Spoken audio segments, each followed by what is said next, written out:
What's going on, guys? Benjamin Buckhouse here, along with Johnathan Buckhouse, and we are in episode 3 of our podcast.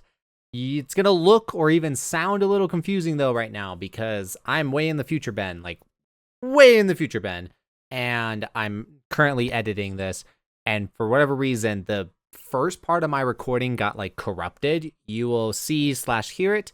For instance, the intro got cut off, which is why I'm doing the intro right now, along with the video kind of is pausing and starting again and things like that. So I'm just kind of explaining that to you guys now. And then in the next clip, it's just going to start with that kind of corrupted footage, which I'm okay with. I just wanted to explain that to you guys now. So yeah, if you guys are starting from episode 1, it's going to sound confusing and why I'm from the way future. That's right. I built a time machine and you guys will learn about that in episode 6. No, I'm joking, but seriously, you will learn about that in episode 6. So we appreciate you guys for listening or watching these.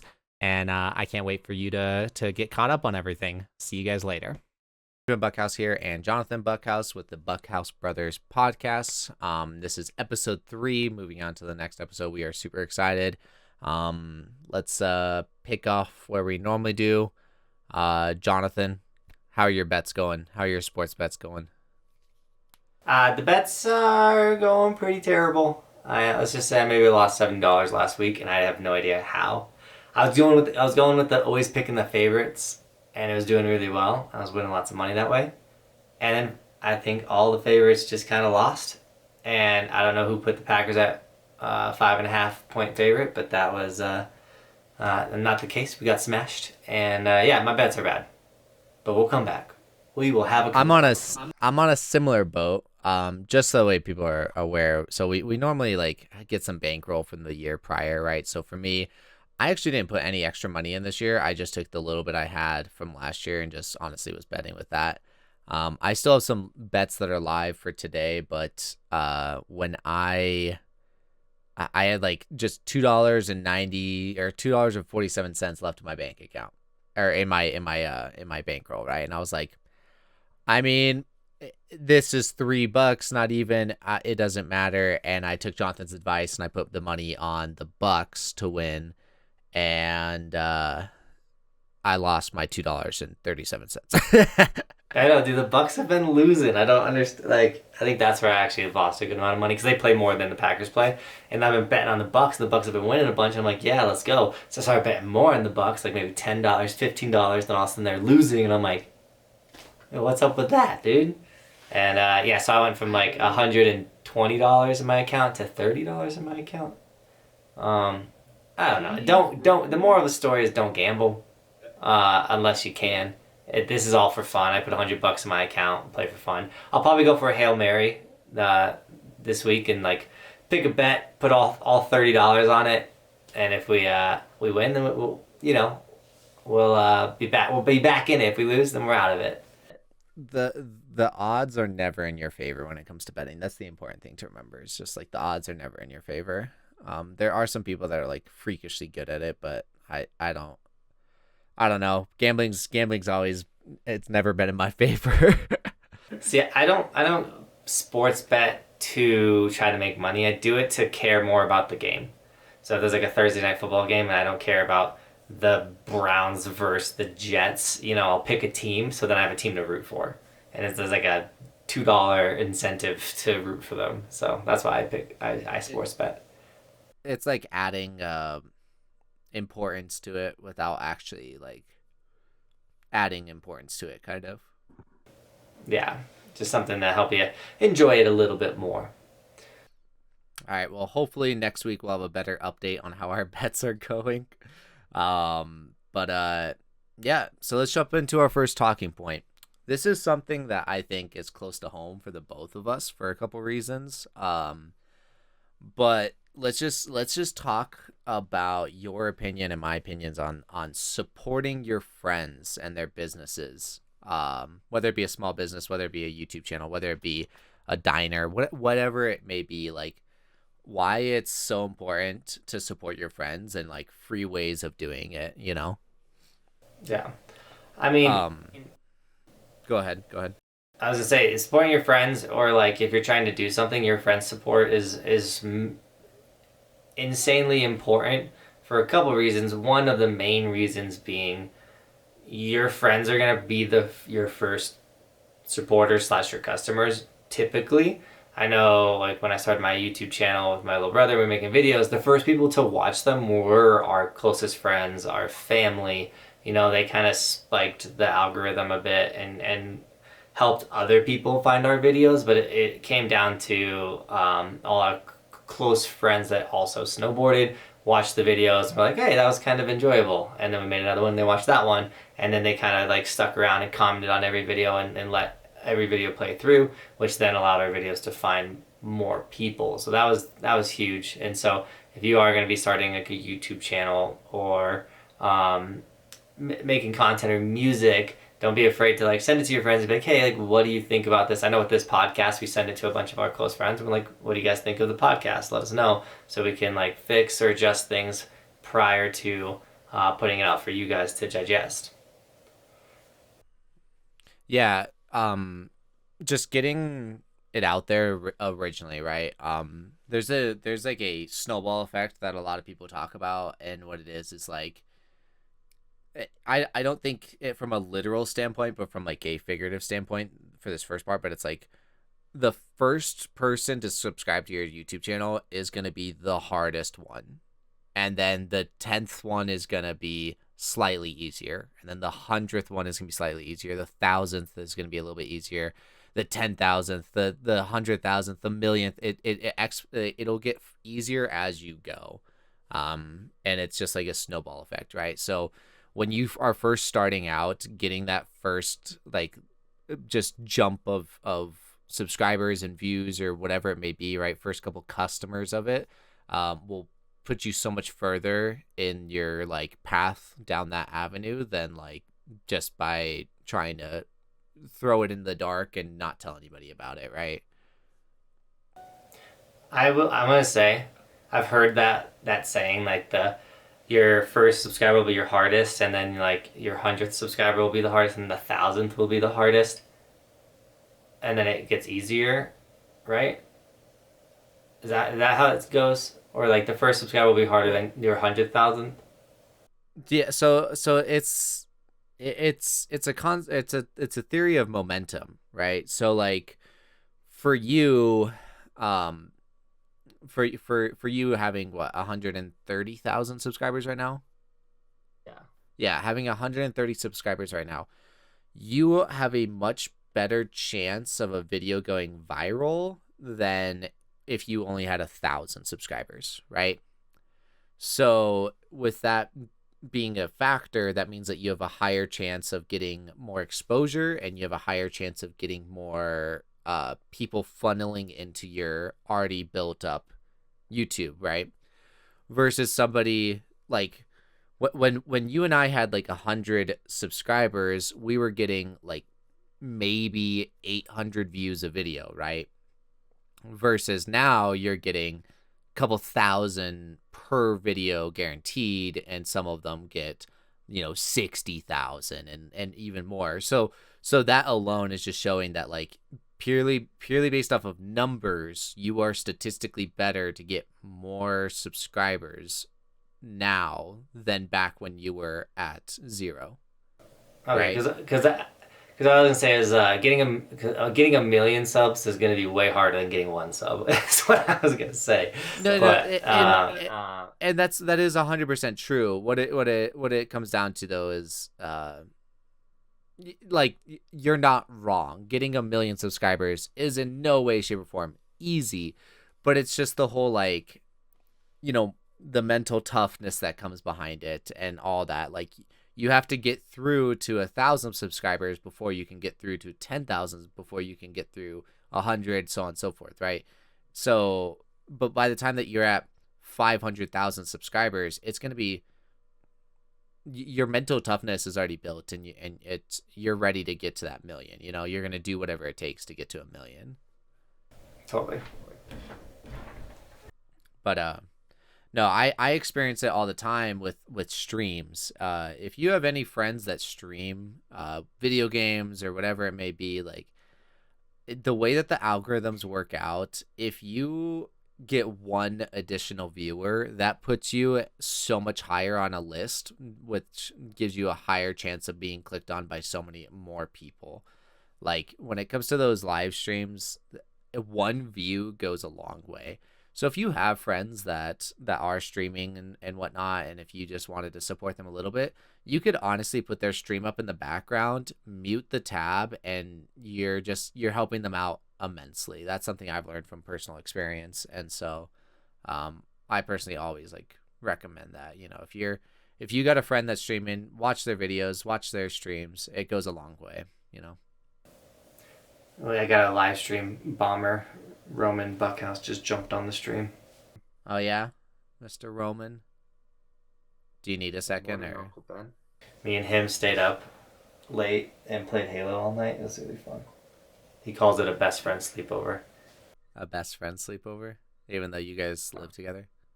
Well, we slept on the air mattress together in the living room. I'm sure that was amazing.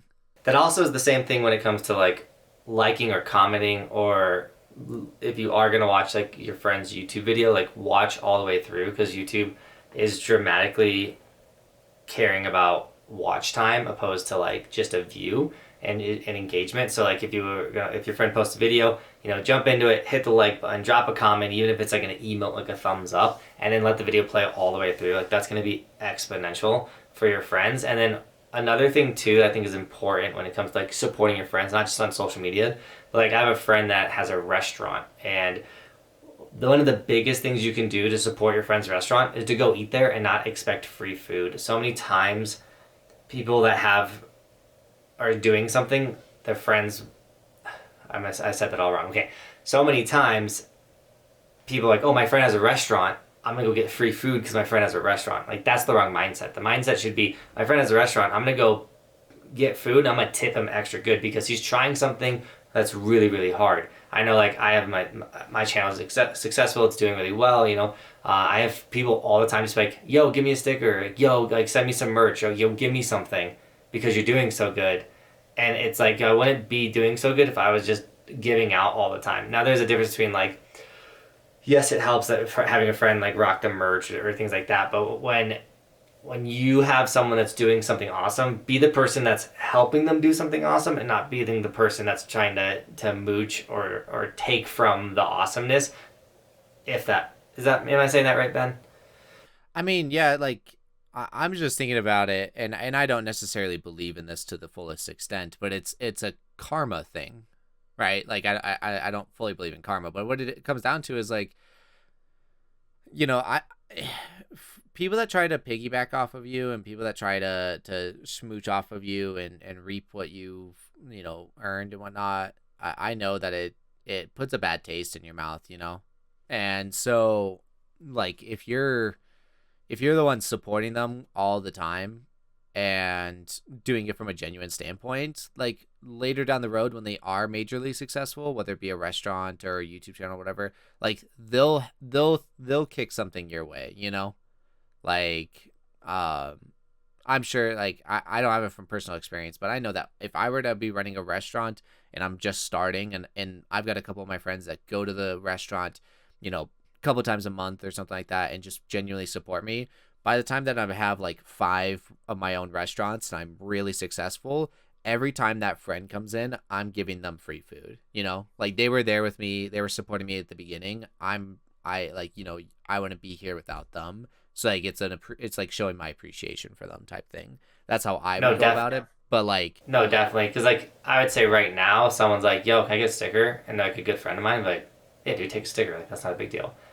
3 years ago, if you asked for a sticker, I'd be like, dude, I can't give you like, I need these things, because like it was that tight, and I was, you know, really starting to figure it out. But I think as the friend of someone that's doing something, you got to be aware of that as well. Is like, yo, is my homie just started something? Like, I want to support that. On the flip side, though, if you start something, you can't expect your friends to buy your stuff. You know, I wasn't like texting my homies being like, yo, buy one of my stickers, or hey, this. You know what I'm saying? Like, you got to let your friends naturally just support you, and you can't ask or expect your business to be successful because your friends are going to pay your support or your family. You know what I'm saying? Like, do it on your own. Know you're going to do it on your own. If they help and support, sick, but don't expect it from your friends either.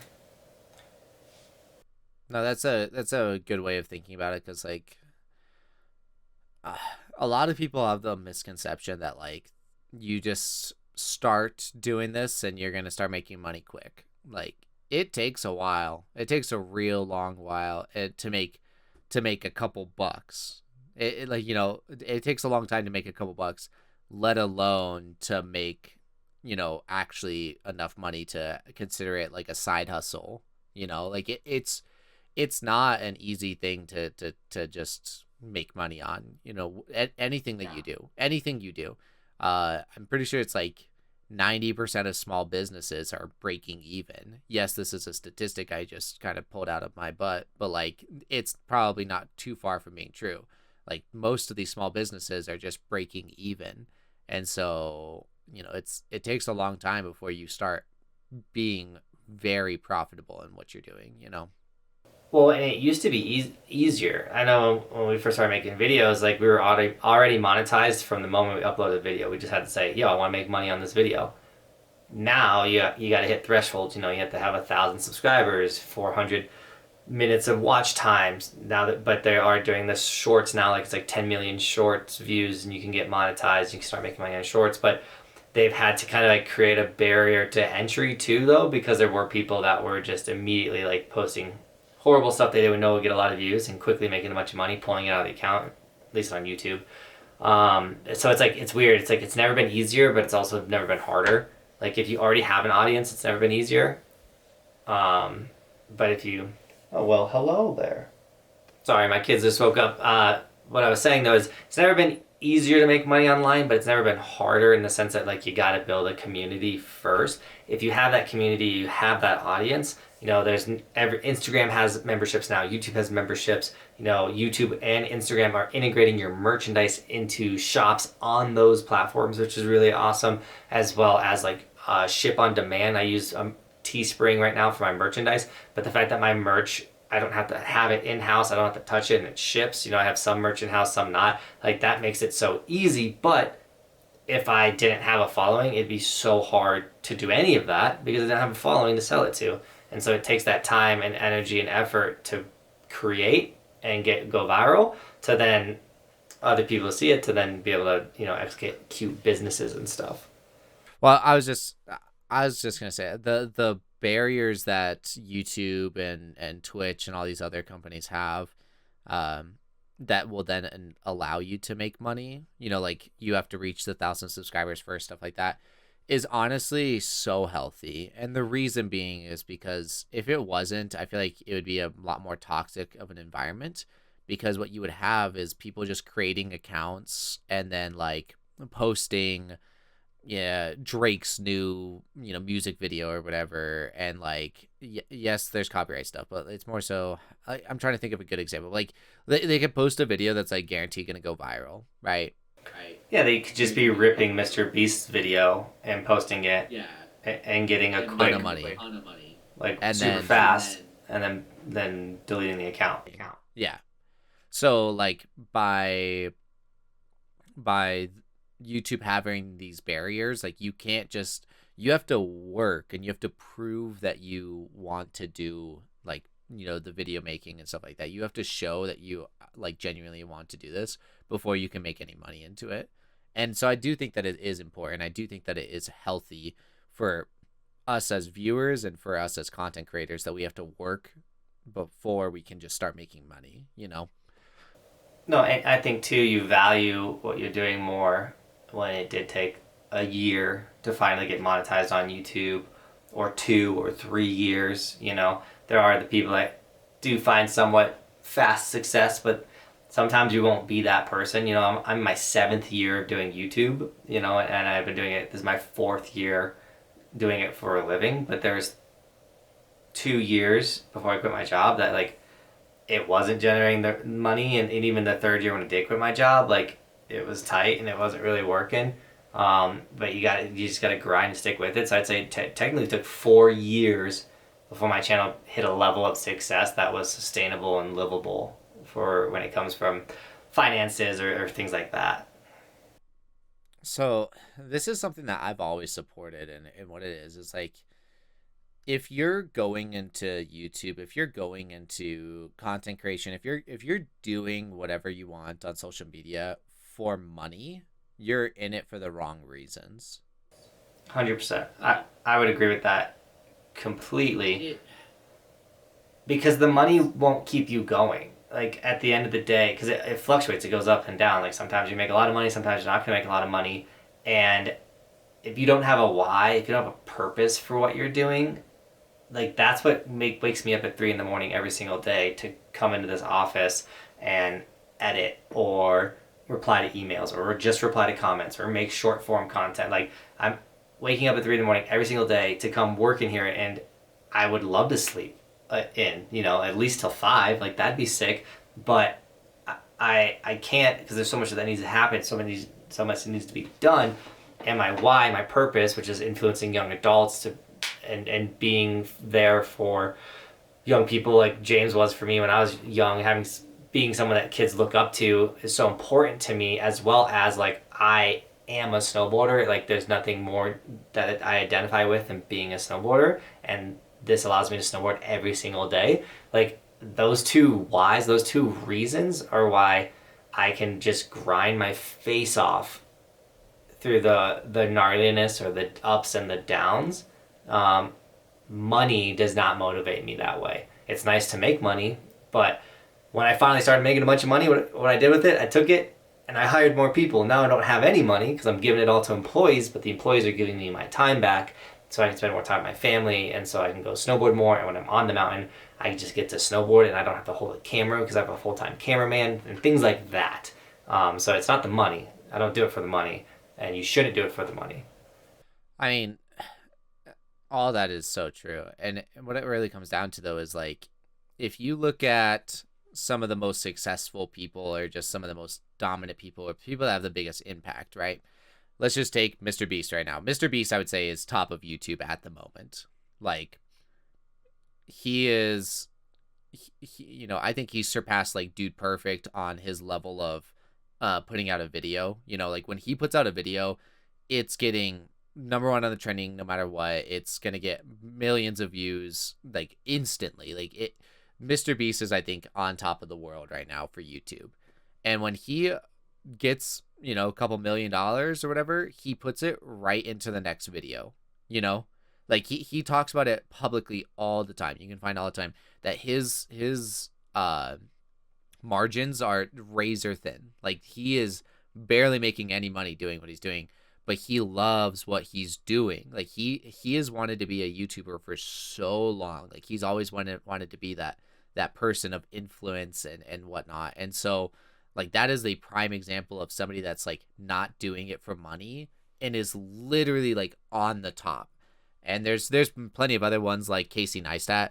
Casey Neistat he said something about getting like 100 million views on his YouTube channel before he even started monetizing it.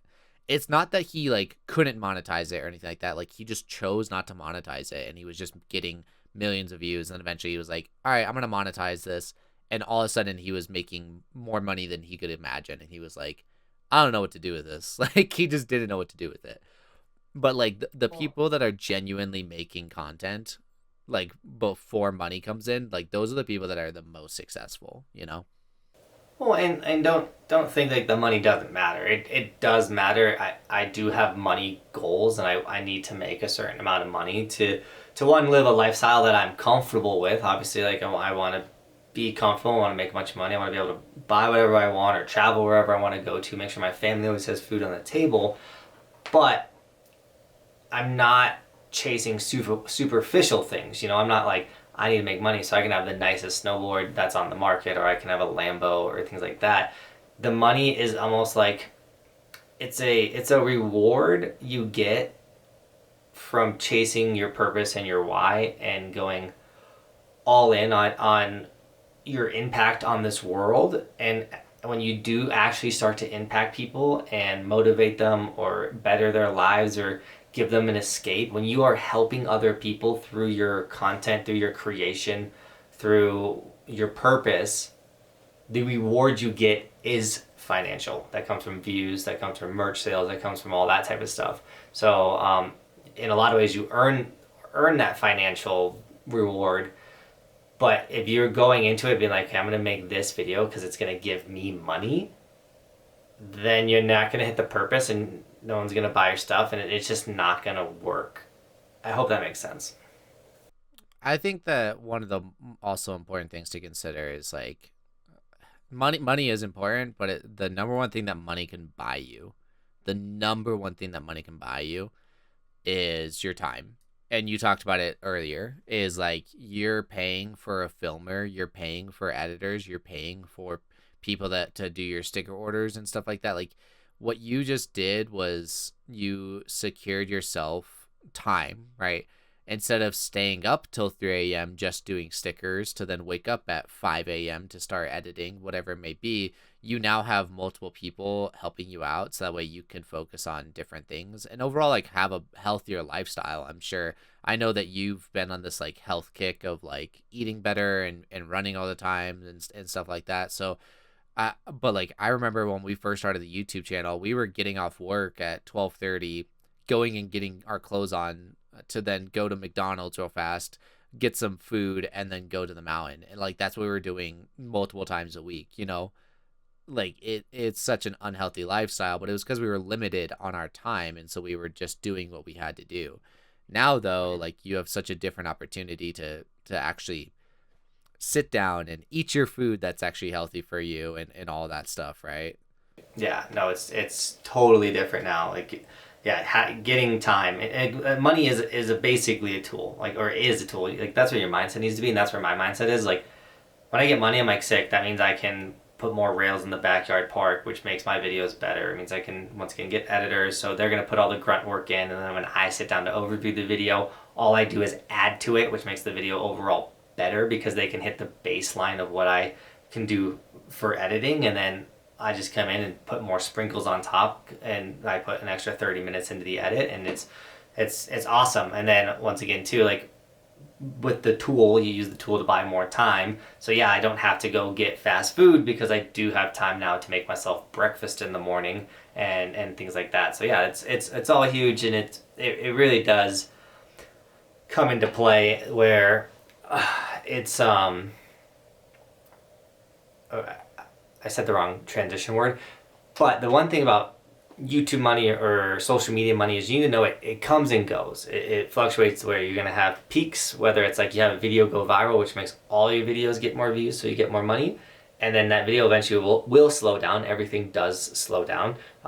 So then your money will dip. So literally like social media money goes up and down. It spikes and then it doesn't. And me being a snowboarder, the winter is an absolute spike for me. And then it completely dies in the summer. I make 90% of my money during the winter. And so you got to know that as a content creator, you have to have a very nice goose egg or amount of money you're going to sit on, because you're going to have these fluctuations where you make a ton of money, you don't make a bunch of money. Unless you can like Mr. Beast, where you're getting more views every single video you post, which is probably going to be unlikely. You know, like you got to be, you got to have a plan for that. Like I'm in a weird spot right now where I'm getting 20, like last month I got 20,000 more views than I did the year prior, but I made $2,000 less dollars. And I'm like, what? Like it makes no sense. And when I dove into my analytics, there was 2 days out of the month where I made $15 each day, where my channel makes hundreds of dollars every day. And I'm like, how did my channel, it got views that day, I just got no money. And like, these are things that are out of your control because YouTube's picking ads, and you know companies are paying for ads, but then if companies stop paying for ads and then there's not enough ads to go around, you might not get as many ads as you normally did. At least this is all through YouTube, and so you're gonna make less money. So you got to make sure when you are making content that you have multiple avenues of income, so when one dies down, so like we're making less money off of AdSense right now, but we have bigger brands that are buying ads on our channel now. So we're actually making more money on our brand deals than we were last year, but we're making less AdSense than we were making last year. And so like it all gives or takes. And what I told my employees is like, hey guys, like just so you know, like AdSense is down, but that means we need to focus and hone in on what we can control, which are brand deals and merchandise, and making sure we put an affiliate ad in every video if we don't actually have a brand deal. That way we're making money off of affiliates, and there's always something you can be doing as a content creator to make up or supplement or have the money come in that you need to like cover your basis, your bills or whatever. But you can't depend on one thing, because if I was just depending on AdSense, that would have really hurt, taking a $2,000 pay cut in the month. But thankfully, I was able to get other brand deals that covered that dip. And so yeah, that's kind of where I'm at with that. What do you got, bro? So like a lot of people don't understand how AdSense works. Just like you were saying, where it's like YouTube puts certain ads on your video, right? And oddly enough, certain ads are more profitable than others. So like not every ad is created equal type thing. For instance, like makeup ads do better than anything else. If you're doing a makeup ad, or what's the other one that Sarah was watching? I think it's real estate or... No, it's finances. Finances is the cream of all crap. So you get your CPM, which is money per 1,000 views or whatever, and like a finance CPM is in like the $35 range.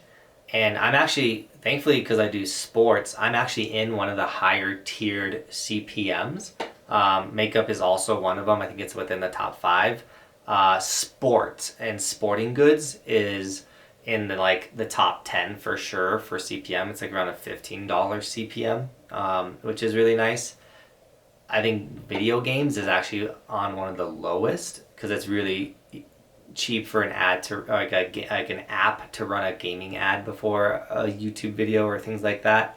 But also as a content creator, it's like if you want to run an ad on a Mr. Beast video, I'm sure that CPM is insane, because YouTube knows that video is very, very popular. So they're gonna, if you want to put an ad in front of a Mr. Beast video, then on the YouTube end, you're gonna have to pay a bunch of money to do so. Yeah, so people don't understand that like each genre that you're in makes different types of money. And so for you being a sports one, you are making more than a gaming one per se, but you're also a seasonal sport, and so that puts you in a tough situation. And because like you said, during the summer, like it's so during the summer you still have an audience, but so many people watch things based off of what's relevant in their life, right? So if snowboarding isn't relevant during the summer for them, then they're going to be watching mountain biking videos or, whatever it is that they're going to watch during the summer. Winter comes back around, snowboarding is relevant for their life, so they're back to watching you, And so it's so important to figure out other avenues of making your revenue during that time, and you already know about it. But what I think it was Harris Heller was talking, and he was talking about the best way of making revenue is to sell sell something. And they're talking about a physical item. So for you have your stickers and your hoodies and your merch, right? That's like the number one thing to do. But there's things like Linus Tech Tips is one of the largest tech channels, and they do like reviews on computers and super technical stuff. They have a line of product for like computer screwdrivers and different types of mats and like things that are relevant to them, right? Like it's genuinely a part of their tech industry, and it's like screwdrivers and stuff, but it's specific to their channel and things like that. So that way, like the people that genuinely want to support you, or the people that are in the market for that stuff to begin with, they're most likely going to buy your stuff. And that's like the best way to substitute that revenue that you may be missing for whatever reason, Yeah, as well as like you got affiliate programs. Like Amazon has an affiliate program. If you're a content creator and you're not signed up with Amazon affiliate, you're already messing up. But Amazon gives like a 3% commission off anything that you direct people to Amazon and they buy. where this is the first year where I've went and specifically signed up for snowboard brands affiliates, or like the mega retailers like the House and backcountry.com. These are like the biggest online retailers for snowboarding, and I signed up for their affiliates, and I'm on a Burton affiliate as well, and so I'm getting like 10% and 8% commissions. So by signing up for these other affiliates, if I sell a $500 snowboard and I get a 10% commission, I just make $50. That's pretty awesome. So there's other ways and things to do to make money. It's not just sell merchandise, because it is easy to be like, yo, just sell stickers, you'll make money. But you have to have money to buy the stickers, but that's where like the Teespring, where it's like print on demand, because they do actually make stickers on demand too. They have a whole line of products that are made on demand. The only downside to that stuff, and eventually I do hope to get away from the print on demand scene, is the quality kind of sucks. So you are sacrificing a little bit of quality for the convenience, or for the help in a way, and you're also getting less money. So if I sell a shirt for $25, if I was to make it in-house and ship it and sell it in-house, I'd probably make probably more like $15 per shirt. But since I'm having another company do it, I'm only making like $6 per shirt. So there's $9 that are going out. But once again, I don't have a office completely full of t-shirts and things like that. So there are so many ways to generate income and revenue. And as an athlete, as a professional snowboarder, I have sponsors that literally just pay me like a traditional snowboard sponsor would pay a professional snowboarder, on top of like running brand deals and things like that. So if you can land sponsorships for whatever industry you're into, that are paying you monthly just to always wear the same skate shoes, or always put something on your car, whatever it is, like that's a big avenue, as well as the sponsorships, like the monthly ones that are guaranteed income, as well as now you get the memberships where you're like, if you subscribe to my channel, you get this cool email, you get all these these things you can throw in the chat, that type of stuff as well. Like there's thousands of ways to make money through your audience and through your you need to look at yourself like a business, and not just depend once again on the easy stuff, which is AdSense. You make videos, people watch it, you get money. That's the easy thing, and that's the last thing you need to be focusing on. I also think that we're overlooking it from a standpoint, because like we're looking at it at a large scale form at the moment, right? Of talking about t-shirts and stickers and stuff like that. And even for myself, like I have stickers and I have t-shirts and stuff, but like my audience isn't like big enough to really be looking to buy that stuff or buy a continuous amount of them and stuff like that. So it's also things like didn't you get a part-time job at Target at one point during the summer? Yeah, it was like after my first year quitting my job and going full-time YouTube in the summertime, like I had to go like cut grass and make some side money, like the channel was still making some money, but it would have been stupid for me to be like, hey, I can't go cut grass. I'm too good for that. I'm a YouTuber, And then I was getting into mountain biking, and I was like, what would be really good for me to understand bikes more is going and bike building at Target, because one, I'll make a little bit of money.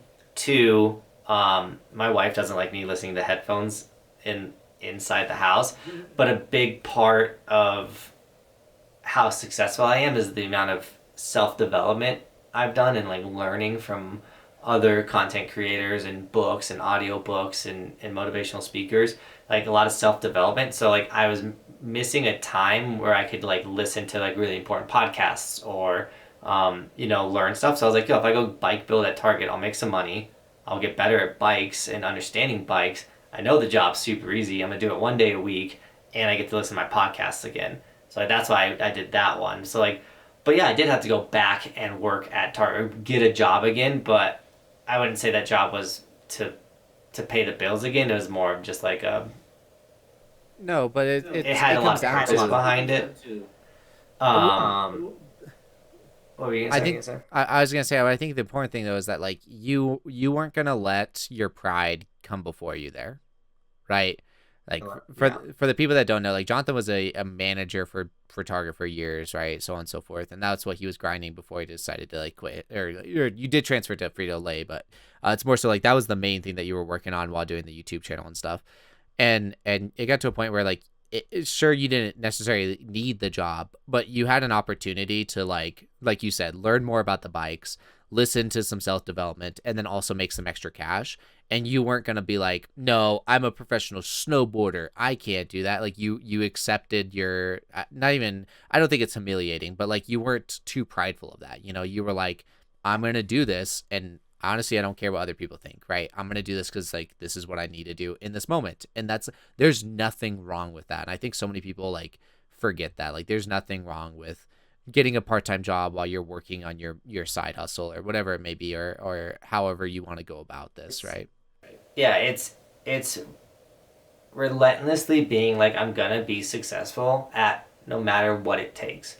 So no matter what it takes means like, yo, I used to be like one of the people that ran this Target, and now I'm gonna come in and be like the bottom of the barrel bike builder at this store, but it's gonna get me to my end goal, which is where I'm sitting right now. Like, well, this isn't my total end goal, but you know what I'm saying? Like when I was at Target, I couldn't imagine, like my dream wasn't even to be as successful as I am currently, if that makes sense, Another thing though, when it comes to like the merchandise and the channels and like having stuff, is like, don't focus on product and selling until you have an audience. I think it's so important, and so many people miss it. Is they want to make the money right away, but they're not getting successful. I remember with the first year of the YouTube channel, people kept asking for us to come out with merch, and we were like, yeah, like not yet. We waited till it was like almost 100 days before we dropped merchandise on the channel. You know what I'm saying? Like you have to get an audience. You have to build that community before you try to sell something. Or I just think there's steps to it. Like, go out there, make good content. When you make good content and you focus on making good content, you're gonna get a community. Then you want to build a solid community. When you're building a solid community, you want to allow them the opportunity to support you through something that's going to bring them value. And then through that 3-step process, like make better content, build a community, provide your community value. That's when you make money. So my mindset has always been this. So I'm primarily a streamer, right? And so what it comes down to is like, say stripper. I would love to be a stripper. That's some extra cash I could use right now. So what it comes down to is like this is I'm primarily a streamer, and what I always valued was views, right? And it's not that it's like I'm looking for 1,000 views. No, like if somebody comes into my stream and is a new viewer, that means more to me than the money that's going to come after, right? So what it comes down to is when somebody comes into my channel, I want to make that interaction with them special. I want to have a good interaction with them. I want them to enjoy their time with me, and I want them to feel like they are important, right? That's my goal. Because if I do that, not only is it like I genuinely want to make that person feel that way, but it could then turn into a subscriber. And then now I have a subscriber who's a reoccurring viewer, and so my views are stacking. But then as I'm building, like you said, this like value to them, and I'm at it, like they enjoy spending their time with me. Now they want to support me, so then the view or the money will come afterwards, right? So my core value though starts with that view. Like when somebody first clicks on your YouTube channel, when someone first buys your product, when somebody first comes to see you, it has to be special to them, so that way they become part of your community. And then the money will come eventually. That's how I've always thought about it. Is like, let's say if you're talking about it for Twitch, right? Twitch does followers and subscribers, right? You make that viewer really important and enjoy their time. Now they're going to become a follower. Well, they follow you for X amount of months. They really enjoy your content. They want to support you. Now they become a subscriber. So now they're giving you $5 per month just to watch you. Then, you're still making good content. You're still adding value to their lives. Now they're buying your merch, right? A couple months later. So it's one of those, like, if you're not valuing that first view, you're never going to be able to appreciate like the subscribers and stuff like that. Like it's like a chain of events, in my opinion. That's how I've always seen it. No, totally. And on that note too, a lot of people will complain about, man, I don't have that many followers, but when they do post on Instagram and they get 6 comments, then they don't reply to the comments. I do my best still to this day to reply to as many comments or DMs as possible. And right now my Instagram is absolutely blowing up. I got 3,000 followers yesterday on Instagram, which is insane because I only have I was at 32,000. Now I just broke 40,000 followers on Instagram. Um, and so it's so important that when you do post something and you get 6 to 30 comments, that you take that time and try your best to reply with as genuine as a reply as you possibly can. And one note that we kind of had on this, like, and I think it's a good segue, is like, when you are getting momentum on your social media platforms, you need to go all in on it. So YouTube's my bread and butter. I'm always going to focus and have the main priorities on YouTube, but like now my side social media, Instagram, has more growth right now. I've gotten more followers on Instagram than I have on YouTube this current winter, because winter just started. And so it's like, okay, Instagram's blowing up. I need to keep this momentum because it will die down. Just like the money will spike and dip. I kind of mentioned that. Your followers, like my followers, are spiking right now. It's shooting up to the roof. Now I want to try and keep that spike going up, so I'm posting more on Instagram than I was. I'm engaging more on Instagram than I was. I'm trying to keep that follower count just absolutely skyrocketing. Eventually, it will die down. It's just the nature of it. But when you are getting momentum on a social media platform or in something, like, you need to be able to notice that trend of the momentum, and you need to be able to go all in on it, because it's moments. All of life is moments. Like when Ninja blew up on Fortnite, he mentioned it once where he was like, yo, this isn't going to last forever. And he wasn't wrong. He's definitely not even close to where he was at the peak of Fortnite. But you'll see it with athletes or with movie stars. Like, anytime you get the momentum and you're trending, you're the buzz, like, you need to be on it. Yeah, what do you got with that, Ben? Well, I was just gonna say, like, so the ninja thing was a prime example and everything like that, but like a lot of people don't. A lot of people have probably heard this, but not really considered it in this way. And I don't even think that you've associated it quite yet. And what it is people will always say, like, Ninja got lucky. Oh, Johnathan, you got 3,000 followers overnight. Dude, you're so lucky. No, no, no, no. What it is, luck is when preparation and opportunity meet, right? So right now, Johnathan has an opportunity, right? Your Instagram is blowing up. You have the opportunity to continue pushing it and utilizing that to your best of ability, and you're prepared to do that. So this opportunity and your preparation are meeting, and so now you have this great opportunity to, like, blow up because you got lucky, right? Like, that's when people say that you got lucky, it's so pathetic because it's really not. I've been watching Ninja, Johnathan as well. Like, Johnathan and I have a heavy background in Halo, and that's where Ninja started. Like, I've been watching Ninja since he was, like a college student with like 100 people watching him. Now he's peaked. Cow on his head. Yeah, with a cow on his head. Now he can get like 250,000 viewers. He's got tens of millions of subscribers, right? So to see him go from start to finish, sorry, I just hit my microphone. But to see him go from start to finish, none of that was luck. He wasn't lucky. He saw an opportunity and he was prepared to take it. And that's what happened, right? I hate it. I like the saying, make your own luck. Or if someone says you're lucky, I say I made my luck. Because once again, you get more lucky when you are working hard and you're putting yourself in more positions to get lucky. Luck is a real thing, like I'm lucky that I got this clip that I know if I put on Instagram it's going to go viral, but I need to put it on Instagram for it to go viral, period. I also had to bring the camera out on the mountain to record it in the first place. There's a lot of steps that got to go into place to get lucky, and then when that luck happens, you take advantage of it. So the more you're active and the more you're doing things and the more you're putting yourself in positions or areas or going to events to quote unquote get lucky, it's going to happen. And successful people or people that are doing really well seem to get a lot of luck, but they're getting that luck because they put themselves in that position. If we were to take this back a second to rewind up to our earlier conversation, we were talking, I was talking about snowball effect of like the hardest subscribers and the easier subscribers, right? Like, technically, when you get your viral video, you got lucky, right? But really what it comes down to is you've worked your butt off for the last 4-6 years to get this following that you have. And now that gives you a better opportunity to get those viral videos, right? You're not lucky because you got those viral videos. You did all the work. Now you're just waiting for that opportunity. You're prepared for it.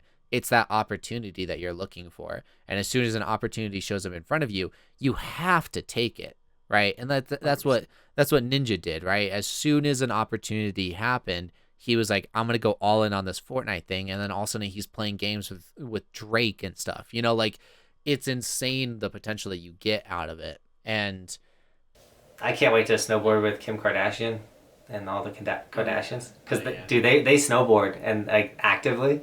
So I'm just waiting for that DM from them. They're like, yeah, from Kim. That's like, hey, we're gonna be in Aspen. You want to come ride with me? Like my kids love your videos. I'm like, heck yeah.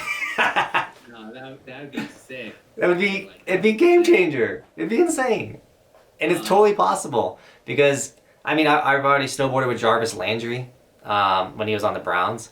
And then one of the linebackers for the Pittsburgh Steelers follows me on Instagram. Like when you are putting yourself out there, you never know who's going to see. And you never know the opportunities. I got there snowboard with one of the greatest receivers like in the last 10 years. Like that's huge. Yeah. Yeah. And exactly, like if you're putting yourself out there for those opportunities, you're going to get them. But what it also comes down to is just going back a little bit, like for your opening days, as soon as the season starts, for people that don't know, like Johnathan and I talk about it leading up to it a little bit, is like that's like arguably the busiest time for you, right? Like you're waking up super early to go to the mountains and to get Definitely the first chair. Yeah, it's one of the more hectic time of the seasons because like, all right, Breck opens this week, and then Copper's opening on Monday, and then on Wednesday Vale's opening. So we're running here, we're running there. We're trying to get to these opening days. We're trying to show up early so we can capture like everything that's going on. We're trying to give people the information. So we're posting, we call them top to bottoms, where people can see the runs and what's open and the conditions, and we're making just more content and different stuff, and it just gets really hectic. But it is a crucial time of the business because it helps me get a bunch of new people to the channel that are like, hey, I just got this epic pass. I'm gonna go to Vail for the first time. Let me see what it looks like on opening day, and then I'm here providing them that video, which then gives me the new subscriber and stuff like that. Yeah, like you're putting in the work ahead of time. You're prepared, and those opportunities are far easier to see, right? You have a set day. Vail is opening on Wednesday. You know that that's an opportunity. Now you just have to prepare to take it, right? Then there's those other opportunities where it's like when Fortnite was blowing up. No, like that's a once in a lifetime opportunity that like wasn't planned. Like no one knew that Fortnite was gonna be as big as it was, right? Like I remember me and you sitting in my room on our wood like desk or a video game setup that we had, and us just playing Fortnite for fun, and then all of a sudden like 2 weeks later it was the biggest game in the world. Like there's multiple types of opportunities. Do you remember I was playing Fortnite before the Battle Royale came out? Yeah, yeah, exactly. So before Fortnite came out with the Battle Royale, Johnathan and I bought the little zombie game mode that they had. The tower is like tower defense almost. Yeah, it was like a third person shooter tower defense. It was really cool. It was very unique and different. And then all of a sudden they're like, yeah, we're making a Battle Royale. Johnathan were like, how is that gonna work? Turns out to be one of the biggest battle royales to ever exist. So it's like mind blowing to go back and think about it. But like, I hate when people just claim luck on things, and I don't want to bash anyone in your community, but it's like I see in your comments all the time. This is a little bit less, I would say, like quote unquote harmful, but like people are always like, you're so lucky that you have snow right now. Like I don't have snow where I'm at, blah blah blah blah blah, and it's just like, I don't like that. Like, oh, dude, you're so lucky. Yeah. Dude, people be like, you're so lucky you're snowboarding in Mount Hood. I'm like, lucky? Like, I worked really hard and saved up a bunch of money so I can pay to go and be at Hood or do that. Like, like anybody can go snowboard Hood in June or in July or in August. It's open to everybody. It doesn't mean I'm lucky that I get to do it. You could do it too. You just got to put the work in. You got to save up the money. You got to plan that trip. Same thing for snowboarding in New Jersey in the snow dome. Like, and if that's open year round, anyone can do that. You just got to save the money. You got to put in the work. People also don't understand sacrifices, right?